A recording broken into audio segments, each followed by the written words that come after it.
ఒక మాయా ఖడ్గం రాయిలో ఇరుక్కుపోయి ఉంది. నిజమైన వీరుడే దానిని బయటకు తీయగలడు. రాజులు, యోధులు ప్రయత్నించారు, విఫలమయ్యారు. ఒక సాధారణ రైతు బాలుడు ప్రయత్నించగానే ఖడ్గం బయటకు వచ్చింది. ఎందుకంటే అది బలాన్ని కాదు, నిజాయితీని అహంకారంపై విజయం. ఖడ్గం చేతిలోకి రాగానే బాలుడు గర్వపడలేదు. రాజులు అతడిని అవమానించాలని చూసినా తన నిజాయితీతో వారిని మెప్పించాడు. ఆ ఖడ్గం కేవలం శత్రువులను చంపడానికి కాదు, రాజ్యంలో అన్యాయాన్ని అంతం చేయడానికి అని అతను గ్రహించాడు. అతను రాజభవనానికి వెళ్లకుండా తన గ్రామానికి తిరిగి వెళ్ళాడు.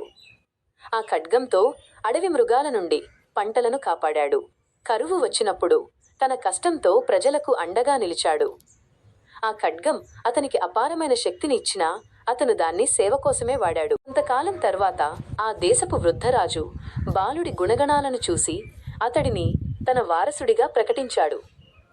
బలం ఉన్నవాడు రాజు కావచ్చు, కానీ గుణమున్నవాడు మాత్రమే ప్రజల గుండెల్లో నిలుస్తాడని ఆ బాలుడు నిరూపించాడు. ఆ బాలుడి చేతిలో ఒక ఆయుధంగా కాకుండా ఒక ధర్మదండంగా మారింది.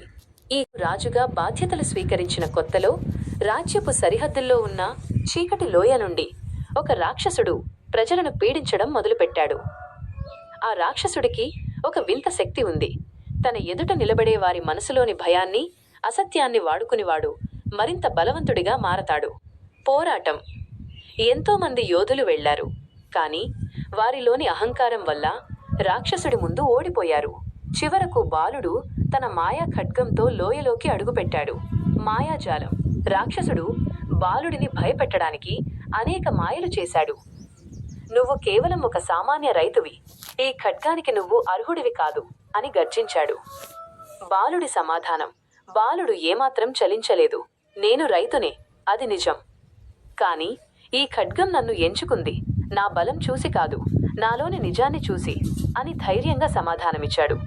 ఆ క్షణమే బాలుడి చేతిలోని ఖడ్గం సూర్యుడిలా ప్రకాశించింది.